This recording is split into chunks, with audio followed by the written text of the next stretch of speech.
অসহ্য গরম।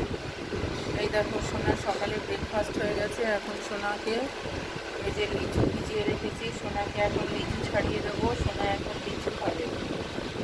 সোনা এতদিন আম খেয়েছে, আম আম আম, এখন সোনা লিচু খাবে। লিচুগুলো জলের মধ্যে ভিজিয়ে রেখেছি। এই দেখো, এই দেখো আমার সোনা। গরমে সোনা শুধু ঘুমায়, সারাক্ষণ শুধু ঘুমাতে থাকে। আর জোর করে করে তুলে তুলে আমার ওকে বসিয়ে রাখতে হয় আর খাওয়াতে হয়। তোমরা সবাই ভালো থেকো বন্ধুরা। আমি আর সোনাও আছি, ভালো আছি, কোনো রকমে চলছে এই আর কি।